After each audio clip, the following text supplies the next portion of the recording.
The operative word in the phrase invisible zipper is invisible.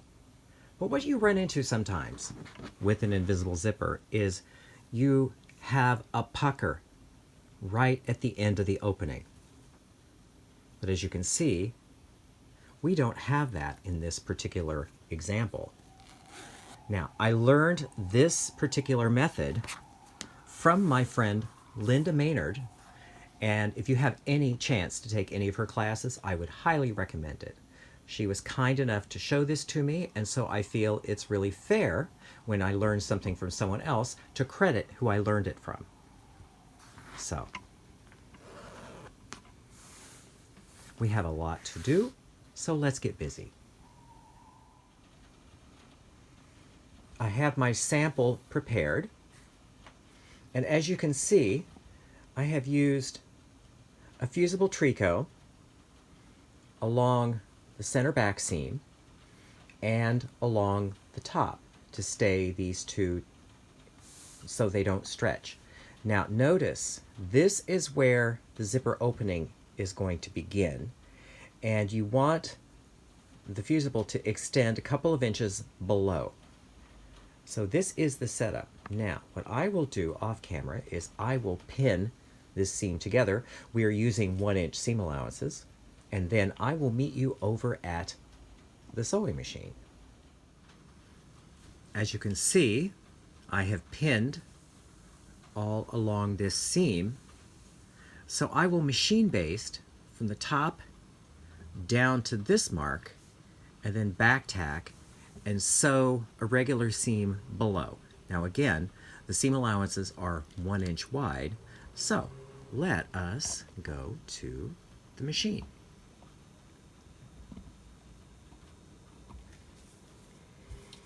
The stitch length here is the longest stitch length, in this case 5.0, and I'm sewing with blue thread so you can get a sense of what I'm doing. So, machine based, the cut edge is on the 1 inch mark. Now you could sew this at a 5/8. I just like a 1 inch. I think it's easier to manage. Okay, so here we are. We're coming up on the mark. Okay, from here, we're going to shorten the stitch down to 2.5 and then back tack. So that secures that end for later. And from here, we sew all the way down to the end.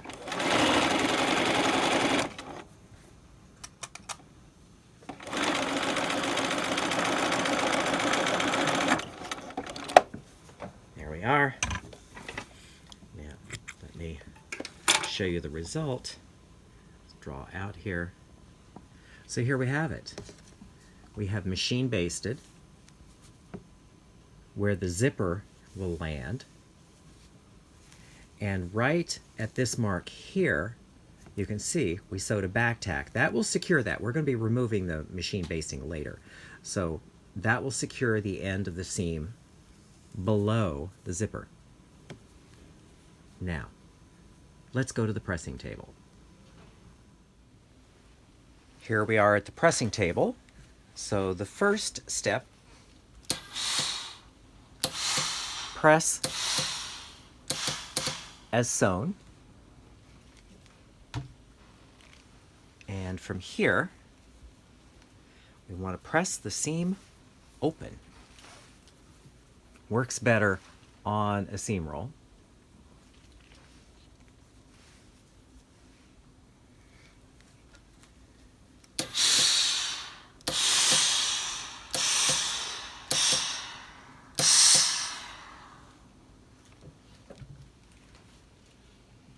So there we are. We have the body set up. Next, we need to press the zipper. Our next task is to press the coil. of the invisible zipper. This is the zipper closed, and this is the zipper open. Now, the thing to know here is there is the coil, but what you want to do is you want to press it so it sits out, so that you can see that the 2 rows of stitching that sew the coil to the tape. This is going to make your life far easier in the future. So, what it looks like, let me just see if I can zoom in a little bit here. Okay. So, you want to work fast. You don't want to melt this. So you're going to roll the coil like this. So we're going to open the coil and then press that open.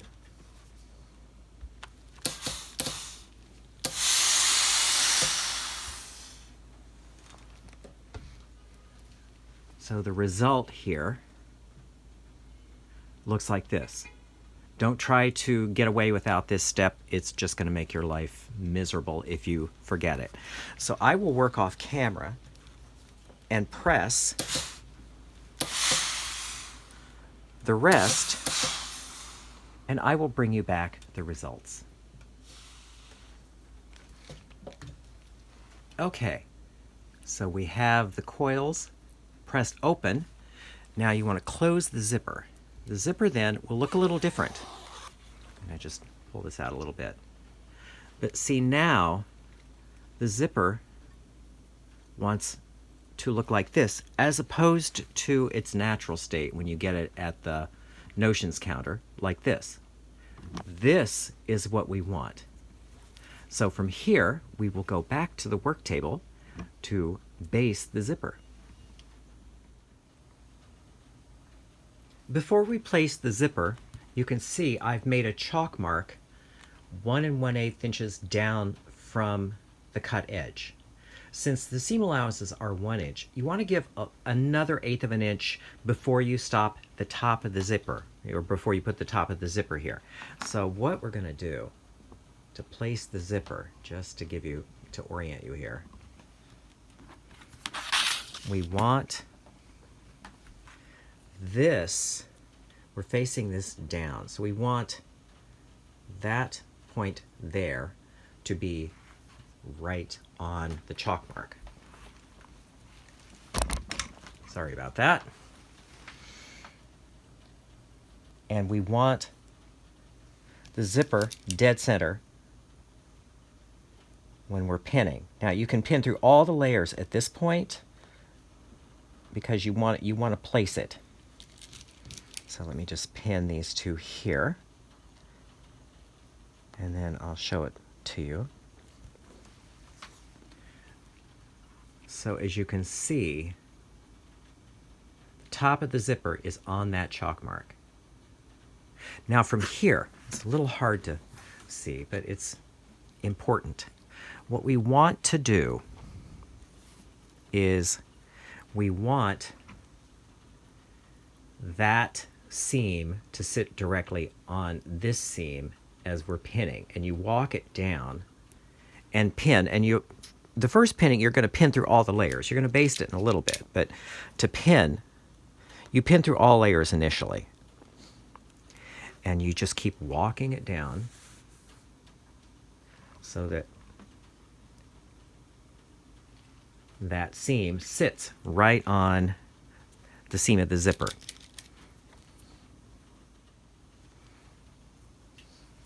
Now, one thing I'm looking at here, because we want to know where to stop this, I made a little notch where we stop the end of the zipper, and so it doesn't hurt to just make a little chalk mark here, so we know that is where the end of the zipper is. So we can pin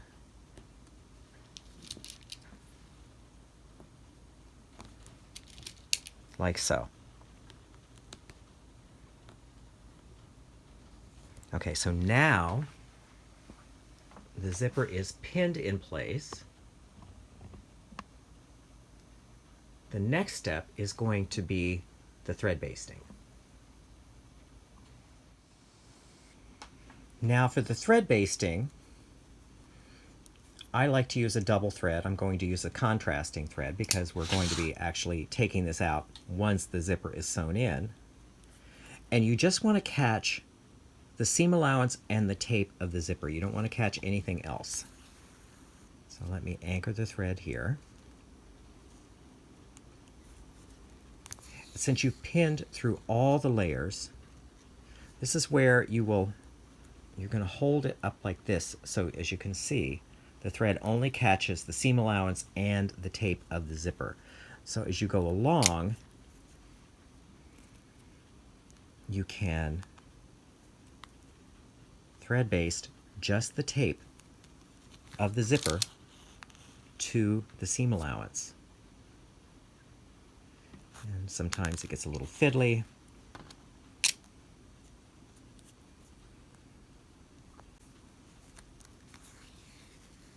And this doesn't have to be pretty. Like I said, this is going to come out later. So you just want this there because you don't want to sew with pins for this particular operation. And as we go along, it will make much more sense.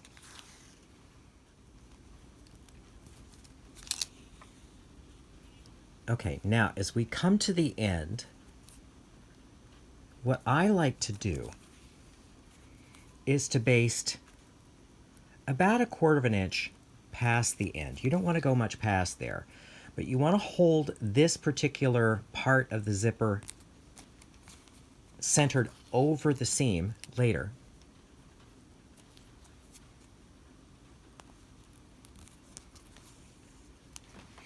And then you can trim your thread. So we have one side basted down, and I will go off camera and rethread and come back and we will baste the other side. I rethreaded, and before I anchor the other side, notice the slide for the zipper, the pull, is up. This is going to make your life easier. See, I'm all about making your life easier because I like my life easier. And so really, what we can do here is flip this back because you have one side sewn down already. So the second side is going to be far easier to just manage because you've secured this on one side already. So as we get to the end here, same. We want to sew baste about 1/4 of an inch past the chalk mark so that the zipper end will stay in place later on.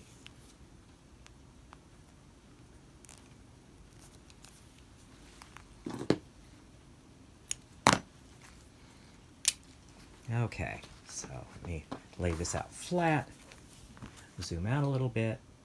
There we are. So as you can see,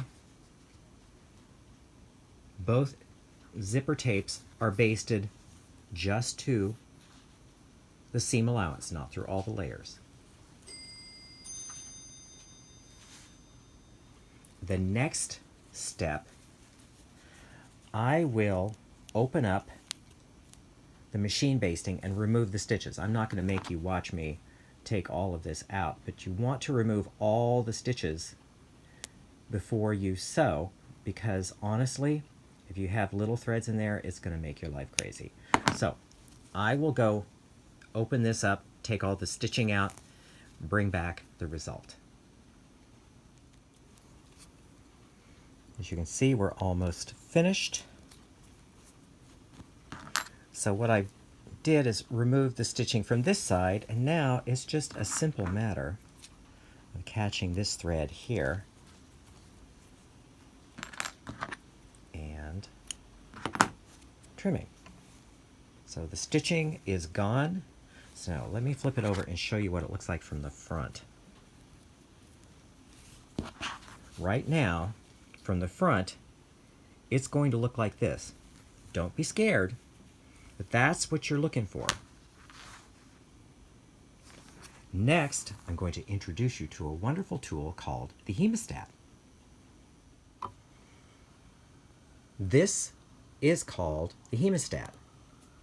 It has a little ratchet device on the end that locks it. It's a medical device, but it's like tweezers or like little pliers. This is going to help us in the next step. So what we have here, we need to unzip our zipper. And so we're going to slide it down. You don't have to slide it all the way, but you want to slide it so that the pull sits right in here. Because what we want to do is we want to pull this to the back. Now, what it looks like from the back, it's going to look like this. Now, this is where the hemostat is your best friend. You're going to feed the hemostat between the zipper and the fabric. It will show up here. So then you open it up and you grab the zipper pull and you pull gently. And so what you want to do is you're going to pull the zipper all the way down here. Now you don't have to use as long a zipper as I use. I just get them all 24 and I just cut them down. You know, if you had a zipper that was say 3 or 4 inches longer, you'd be fine. But you see, the beauty here is that you don't have to dodge around the slide for the next step, which is sewing the coils. So, again, the hemostat, your best friend. From here, we go to the machine. Now, this is the generic adjustable zipper foot. Now what I love about this foot is you can adjust so that you can get the needle either closer into the center of this or right at the edge. For this particular application, as you can see, the needle is almost at the edge, is ever so slightly inside the edge. The beauty of this foot is you can really fine-tune just how close you get the needle to the edge of the foot. This is far more efficient than using the regular invisible zipper foot that comes with your machine. So we're going to sew this with a standard 2.5 stitch. And so let me just get this going here.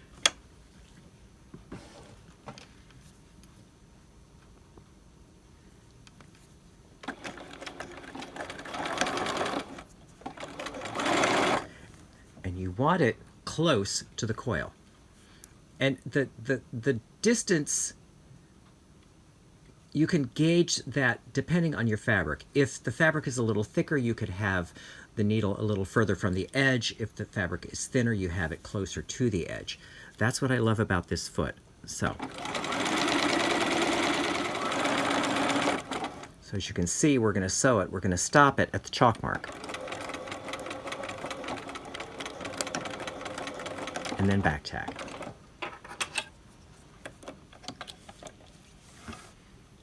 I've used green thread, obviously, for demonstration purposes. So yeah, see how close that is to the coil? That's what you want. See, the beauty is, if you don't get it close enough, you can always come back and restitch it. But I think we're good. So, what I'm going to do now is shift the foot to the other side of the needle to sew the other side of the zipper to the other seam allowance. And you notice here, I just bring everything to this side. It's just easier to, when you're managing all of these thicknesses. And again, drop that down.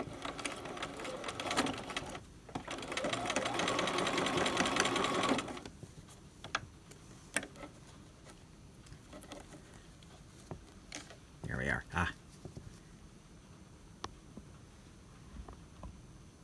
And we sew.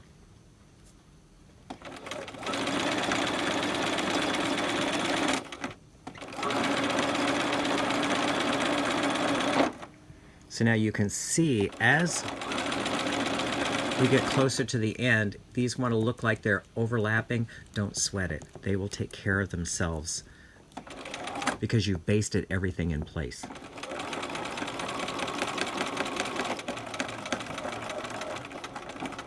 And then at the end, back tack.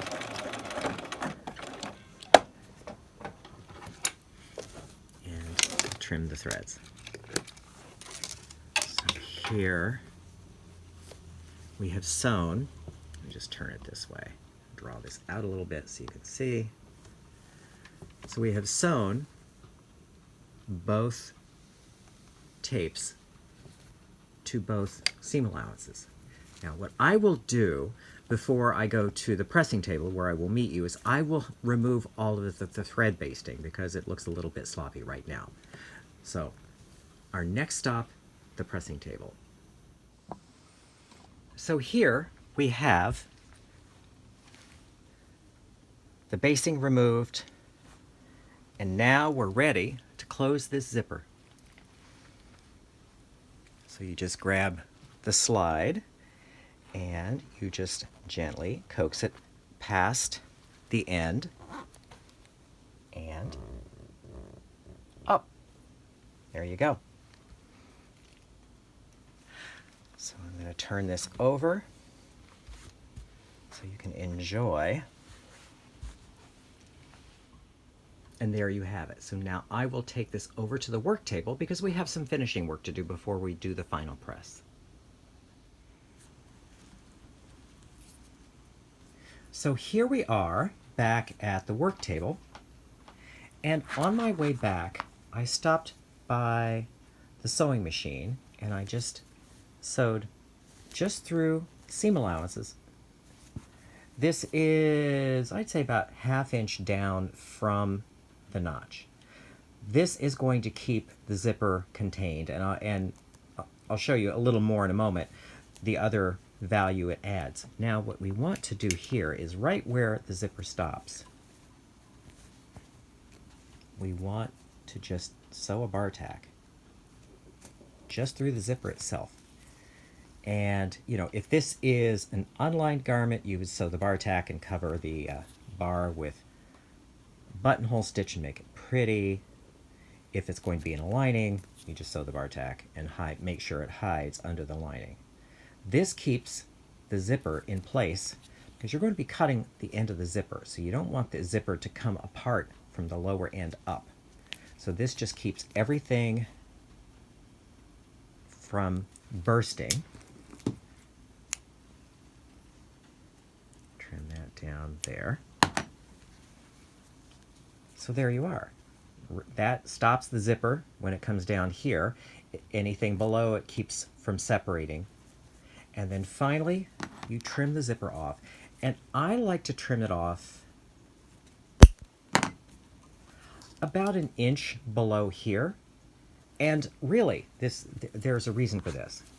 If you trim it off too short, when you reach in, if you're going to be pulling the zipper up, you have a little bit of a tail that you can grab the end of the zipper when you're pulling the zipper up. So now I'm going to flip this over and unzip down to here. So yeah, so when you're pulling the zipper up, you just reach in, you have a little bit to hold on to, and that's going to make it close nicely. So I will take this over to the pressing table, just give it a little bit of a press, but you can see here, notice, no dimple, no weird pucker at the end. Beautiful. I will bring it back after it's pressed. And here we have it. An invisible zipper with no telltale pucker at the end. The end is right about there. And if you really, really tug at it, you can see the coil. If you really want to, you could go back and restitch that. But this is the only way I use to install the invisible zipper, thanks to Lynda Maynard.